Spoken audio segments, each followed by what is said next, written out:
네, 안녕하세요. 유현태입니다. 네, 오늘은 그 A매치 2연전이 있어가지고 그걸 프리뷰를 하러 왔습니다. 네, 평소랑 좀 카메라 각도가 달라졌는데 그 친구한테 연락 받았는데 대체 왜 이렇게 그 위에서 너를 잡게 만드냐 뭐 이런 얘기를 들어가지고 한번 바꿔봤습니다. 어떻게 괜찮은지 모르겠는데 한번 해보고 피드백 주시면 다음부터 비슷하게 한번 찍어보도록 하겠습니다.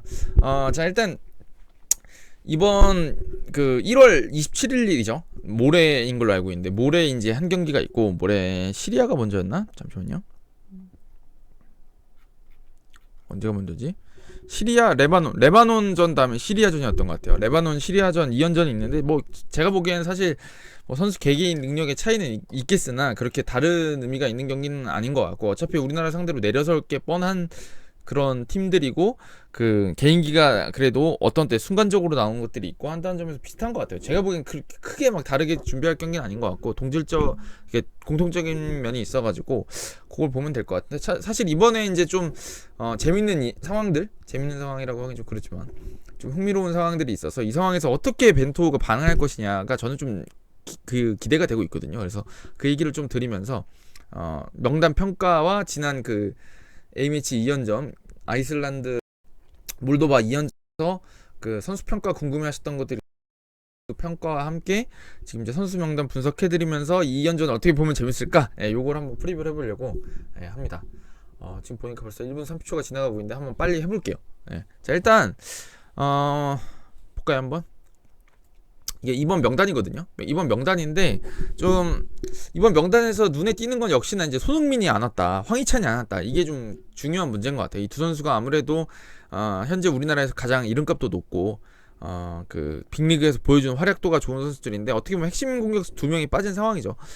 그 상황에서 지금 이 벤투호가 어떻게 대처할 거냐가 상당히 좀 많은 분들이 궁금해하셨던 것 같은데 그럼에도 불구하고 저는 좀 눈에 띄는 게 하나가 이제 공격수를 3명 뽑은 겁니다.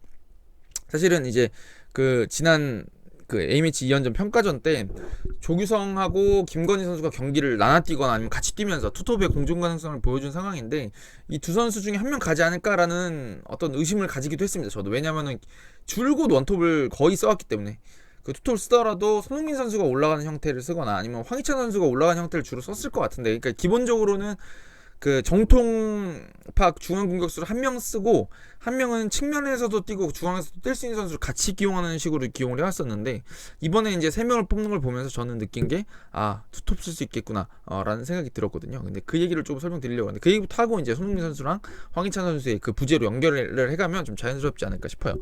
일단 왜 제가 이제 투톱을 쓸 거라고 생각을 했냐면 지금 제가 조금 얼마 전에 찾아봤더니 레바논도 그렇고 시리아도 그렇고 지난 그 연말에 있었던 아랍컵 있잖아요. 그 원래 이제 컨페더레이션스컵을 해야 되는데 지금 코로나 때문에 상황이 좋지가 않은 상황이니까 그 카타르 월드컵 이제 그 전초전이라고 그러죠. 먼저 이제 경기장도 확인해보고 막 이렇게 대회 운영하는 거 한번 해보라고 하는 게 이제 그 월드컵이 열리기 전에 항상 한 번씩 하는 컨페더레이션스컵이었는데 그걸 이제 아랍컵으로 바꿔서 이 아랍족들 민족이라고 하죠. 아랍족들이 이제 모여가지고 경기를 하는 대회가 있었습니다. 근데 그 대회 때 보니까 레바논, 시리아 둘 다 3백을 병행해서 썼습니다. 우리나라랑 할 때 포백을 한 적도 있었고 3백 한 적도 있었는데 왔다 갔다 하는 상황이었는데 이제 그 아랍컵에 나온 팀들이 그 아프리카 팀들이 있다 보니까 아무래도 좀 전력이 나쁘진 않았던 것 같아요. 그러니까 뭐 알제리도 있었고 물론 이제 유럽에 있는 선수들을 부르진 않았겠지만 알제리나 뭐 이집트나 이런 팀들이 나오다 보니까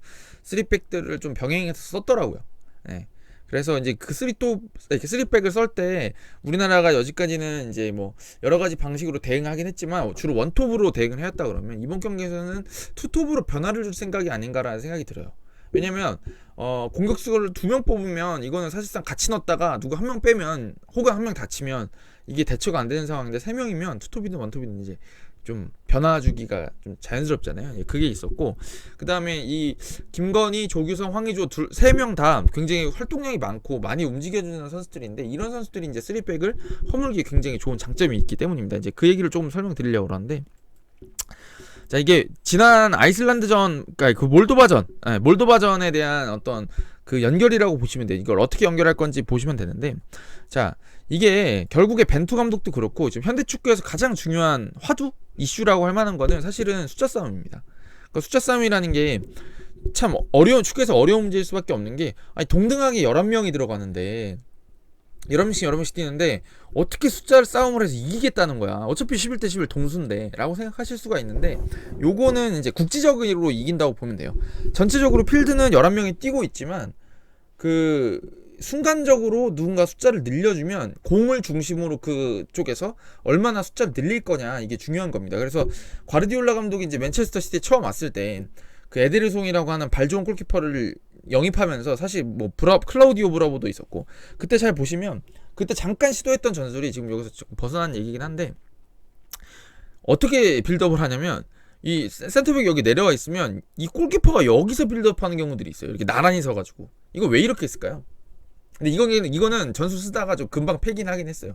이게 본인의 고민의 결과였다고 생각하는데 이걸 왜 이렇게 하냐면 이게 이렇게 서면 원래 센터백 둘이 해야 되고 얘 뒤에 놀잖아요. 근데 얘가 싫은 것 같아요. 제가 보기엔 제 생각에는 얘가 뒤에 있으면 별로 공격이 도움이 안 되잖아요. 그러니까 여기다 올려놓고 그냥 다른 애들 이렇게 배치해버리면 훨씬 유리한 거예요. 공격 전개가 이런 식으로 배치가 되면. 근데 이게 이렇게 되면 이제 뭔가 빌드업 거리도 너무 멀어지고 이 선수가 직접 가기 너무 멀고 줄 수 있는데도 선택지가 두 개밖에 없으니까 이 백패스는 사실상 무의미하잖아요. 이게 이제 이렇게 쓰는 거는 형태가 안 나오는데 이런 식으로 형태를 쓰면 진짜 잘 나온단 말이죠. 그러니까 여기서 가까이도 줄 수 있고 먼 쪽에도 줄 수 있고 패스를 여기도 선택지가 가까운 곳에 세 군데나 있고 근데 얘가 발을 잘 쓰, 골키퍼가 잘 쓰니까 이런 형태를 써보자라고 고민했던 것 같거든요. 이게 이제 지금 결국에 현대 축구에서 굉장히 중요하게 생각하는 숫자 싸움이다 이런 건데 지금 이거를 우리나라 벤투 감독도 굉장히 좋아하더라고요 보면. 그래서 항상 원하는 게 그 쓸데없는 선수들 안 남겨놓기를 좋아해서 지난 그 11월이나 10월 A매치 때 보면 이제 몇 번 말씀드렸던 것 같은데 리뷰 때도 김영건 선수가 아예 그냥 올라와서 정우영하고 이렇게 서요. 여기 그 미드필더처럼 이렇게 서고 김민재 선수가 여기 혼자 커버 치는 경우들이 있었잖아요. 근데 이게 왜 그렇게 되냐면 이게 포백이라 그래가지고 김영건, 김민재, 정우영 이렇게 쓰면 이쪽에 이제 역습 나올 때 제어가 힘든 거예요. 순간적으로 이쪽에서 이쪽 싸움 벌일 때 우리나라가 또 이제 밀집 수비 깨려고 앞에다 힘을 많이 두는 상황인데 여기서 이 선수까지 뒤에 물러나 있으면 국지적으로 아까 제가 말씀드렸잖아요. 국지적으로 여기 공이 떨어지면 숫자가 너무 비는 거예요. 이거를 제어하기 위해서 이 선수는 약간 이렇게 옮겨놓고 김영건이 여기 가담을 해주면 아까보다 이제 한 명이 늘었죠.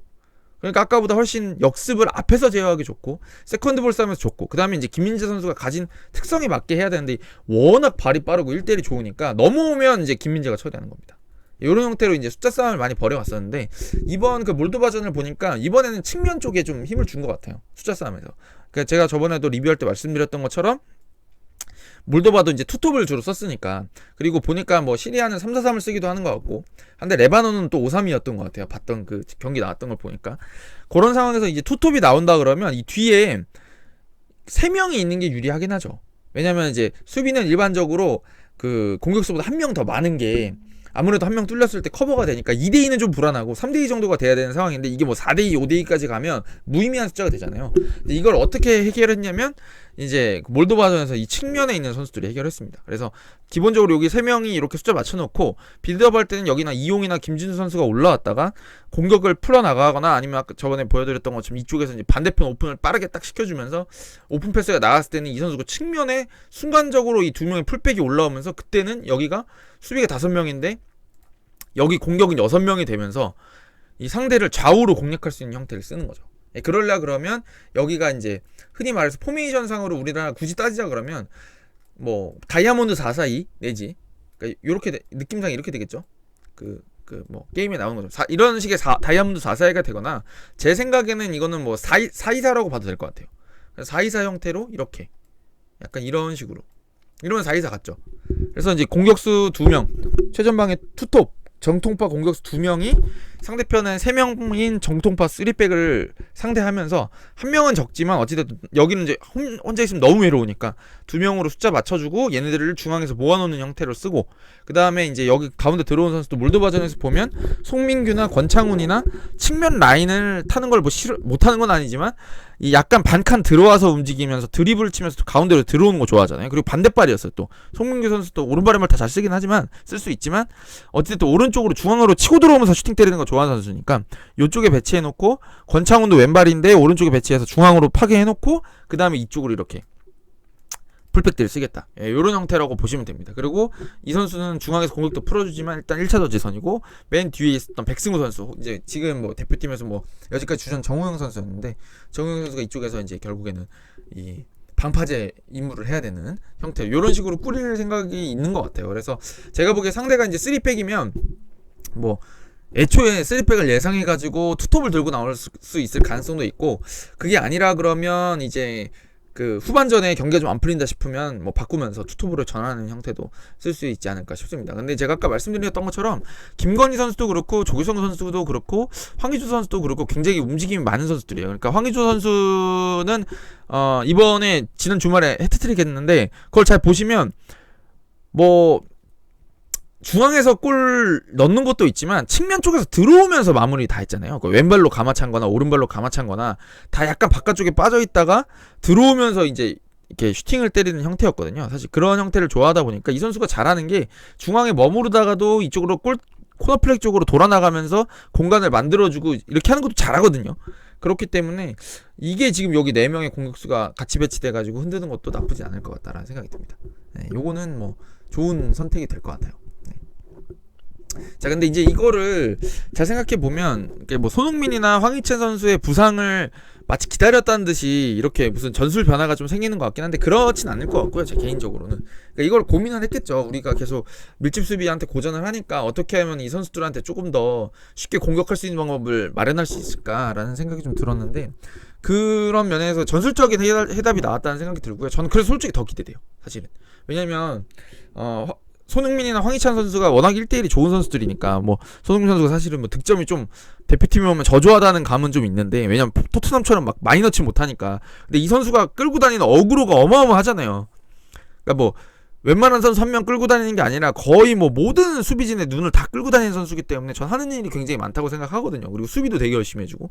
근데 지금 이게 빠진 상황에서 우리나라가 전술적으로 어떻게 대처할 수 있는지를 볼 수 있는 좋은 기회이기 때문에 오히려 저는 좀 더 기대가 돼요, 팀적으로는.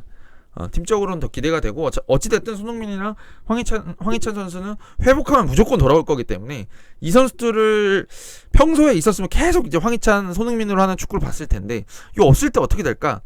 왜냐면 이제 나중에 월드컵 본선에 가서라도 혹여라도 그런 일이 있으면 안 되지만 부상이 있을 수도 있고, 혹은 컨디션 난조 있을 수도 있고, 혹은 뭐 경미한 부상일 수도 있고, 뭐 여러 가지 있잖아요, 변수들이. 혹은 막 체력이 너무 많이 떨어졌어요. 막 우리나라가 16강까지 8강까지 가게 됐는데 16강에서 120분 뛴 거야. 막 그럴 때는 이제 안배를 해줘야 되잖아요. 그런 상황에서 어떤 축구가 나올까, 이런 거를 좀 궁금해하고 있는 상황인데, 오히려 저는 그래서 좀 기대가 큰 편입니다, 이번 경기에 대해서는. 네, 두 경기에서 재밌을 것 같아요. 자, 그 다음에 이제 조금 더 말씀드리면, 프리뷰를 마저 좀 프리뷰 진짜 여기 좀 말씀드리면, 사실 수비진은 특히 말씀드릴 건 없는 것 같아요. 다 그대로 왔어. 그쵸? 우리 알고 있던 선수들 다 왔고, 이제 중원 조합들 좀 말씀드리면, 저는 이거는 중원 조합 자체는 손흥민, 황희찬이 빠지면서 김진규 선수가 들어온 형국이라고 생각하는데, 뭐 이동준 선수가 들어왔다고 볼 수도 있고, 사실은 그런 느낌인 것 같은데, 잘 보면 그 배분이 잘 돼 있는 것 같아요, 사실은 개인적으로. 물론 손흥민, 황희찬 둘 다 이제 측면에 뛰는 선수들이긴 하지만, 정우영 선수도 있네요. 정우영 선수 들어오면서 포워드로 분류되긴 했는데 사실상 윙포워드라고 봐야죠. 그래서 지금 보면 송민규, 권창훈, 그다음에 이동준, 정우영, 요 네 선수가 윙어로 왔습니다. 사실은 윙어로 왔다고 보면 되고, 이동준 선수가 굉장히 직선적으로 뛰는 윙어라고 한다 그러면, 어떻게 보면은 이제 그 황희찬 선수랑 비슷한 면이 있죠. 측면에서 1대1이 강하고 막 빠르고 막 이렇게 돌파하는 거에 강점이 있으니까 그쪽에 가까운 거고, 권창훈이나 송민규 선수는 중앙 쪽으로 들어오는 걸 좋아하는 선수니까 뭐 손흥민 선수가 하는 임무를 어느 정도는 할 수 있다고 생각합니다. 사실 정우영 선수는 뭐 이제 공간 빠져다니는 거에 기가 막힌 선수니까 또 다른 유형의 선수고, 그래서 이제 윙포워드들도 나쁘진 않은 것 같고요. 뭐 블루 선수 다 불렀다고 봐요, 저는. 얼추. 그 다음에 이제 중앙 미드필더는 이제 이재성, 이동경, 김진규, 그다음에 황인범, 이 선수들이 이제 공격적으로 좀 나설 만한 선수들인데, 개인적으로는 이 선수들 중에서 4-2-4로 나올 때랑 4-2-3-1이랑 나올 때랑 좀 구분해서 뽑은 것 같아요. 그래서 만약에 4-2-4로 아까 말씀드렸던 그 포메이션으로 나온다 그러면,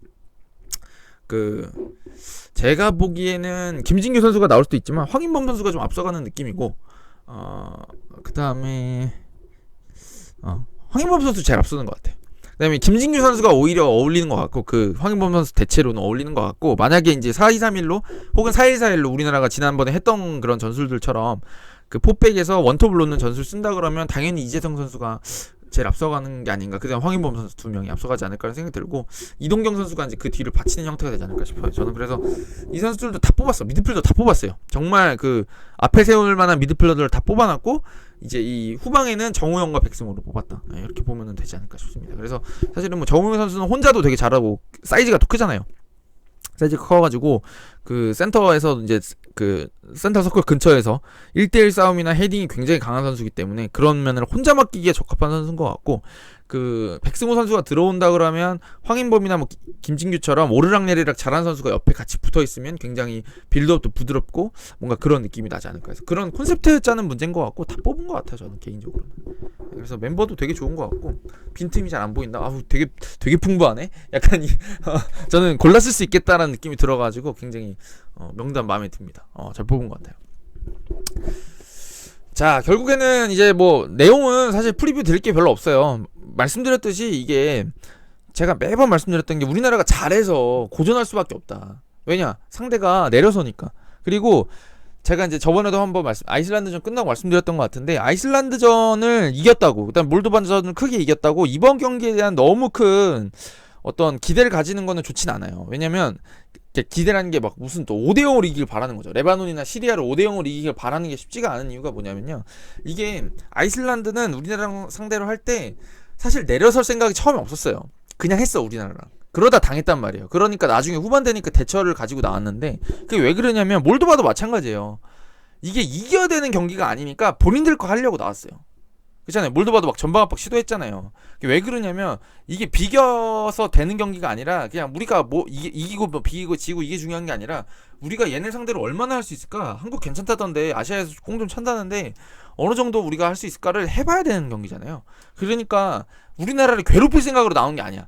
본인들이 하고 싶은 거 하러 나온 거예요. 그러니까 우리도 빈 곳 찾기가 쉽고 훨씬 만들어 가는 게 쉬운데 지금 이 레바논이나 시리아는 3이라도 해야 어딜 가잖아요. 그럼 어떻게 나오겠습니까? 우리나라를 어떻게든 못하면은 승점 1점만 따도 나쁘진 않아. 근데 이기면 최고야. 그러면 얼마나 그걸 간절하게 나오고 괴롭히려고 나오고 우리나라를 분석해서 나오겠습니까 사실. 그런 상황이다 보니까 그리고 또 이것도 있어요. 우리나라 선수들도 평가전에서 한 골 먹는다 그래가지고 막 서로 욕하진 않잖아요. 막 답답해하진 않잖아요. 근데 이 월드컵 예선에서 최종 예선에서 실수하거나 했을 때 오는 그 문제들이 있다 그러면 과감한 패스를 하거나 할 때 조금 더 한 번 생각하게 된다는 거죠. 그거는 어쩔 수 없어요. 우리나라가 그 본프레레 감독 말처럼 3골을 먹으면 공격진에서 4골을 넣으면 됩니다. 이런 마인드로 하는 경기가 아니라 무실점 경기를 하면서 안정적으로 승리를 따내고 싶은 거잖아요. 그게 벤투 감독 스타일이기도 하고 막 다득점 해가지고 막 어떤 경기 5골 넣고 이기다가 어떤 때는 뭐 2골밖에 못 넣었는데 그날 4골 먹어 져가지고 막 승패 왔다 갔다 하는 게 아니라 1대0으로 이기더라도 꾸준히 계속 이기는 걸 원해왔고 그 결과가 지금 우리나라가 지금 무패를 하면서 일 안 하고 거의 뭐 월드컵에 간 걸 확정하는 방식이었잖아요 사실은. 그런 상황이다 보니까 지금 어떻게 보면 그 조심스러운 경기가 될 수밖에 없고 지난 그 평가전처럼 시원한 경기는 안 나올 가능성이 큽니다. 하지만 이제 지금 제가 말씀드린 것처럼 이번 경기는 우리나라가 얼마나 전술적으로 단단해졌는지 또 전지훈련 하면서 물론 이제 유럽파 선수들이 나중에 합류하긴 하지만 지금 데리고 있는 선수들로 굉장히 잘 꾸려왔기 때문에 얼마나 보여줄 수 있을까 전술적으로. 특히나 손흥민하고 황희찬이라고 하는 대단한 솔로 플레이어들이 없는데 얼마나 지금 팀으로 완성된 걸 보여줄 수 있을까라는 거에 좀 초점을 맞추고 보시면 좋을 것 같고요. 그냥 어떤 꿀맛을 즐기기보다 축구 자체의 맛을 좀 즐겨보시는 게 어떨까라는 얘기를 좀 드리고 싶어요. 저는 그런 의미에서. 저는 개인적으로는 당연히 이번 두 경기도 우리나라가 깔끔하게 이기지 않을까라는 생각을 가지고 있는데 뭐 혹여라도 질 수는 있죠. 질 수는 있지만 지금 그 작년 연말에 좋은 성과를 내면서 여러분들이 믿어주셨던 것들은 틀린 게 아닙니다. 그거는 맞다고 봐요. 제가 늘 말했듯이 잘 해왔고 저 또 잘 할 거기 때문에 이제 그렇잖아요.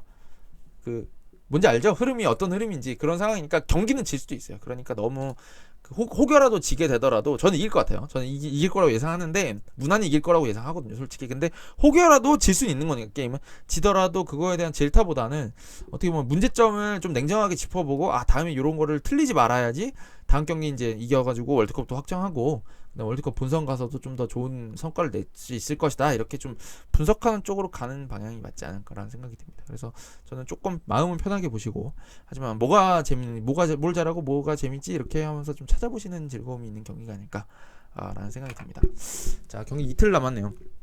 1월인데도 A매치 막 프리뷰를 하고 있으니까 좀 기분이 이상하긴 한데, 어찌됐든 뭐 K리그 없는 상황에서 저는 굉장히 반가운 소식이고 네, 한번 재밌게 즐겨보도록 하겠습니다. 여러분도 같이 즐겨주시고, 게임 끝나면은 제가 리뷰하러 오도록 하겠습니다. 네, 가볼까요? 그러면 가보겠습니다. 감사합니다.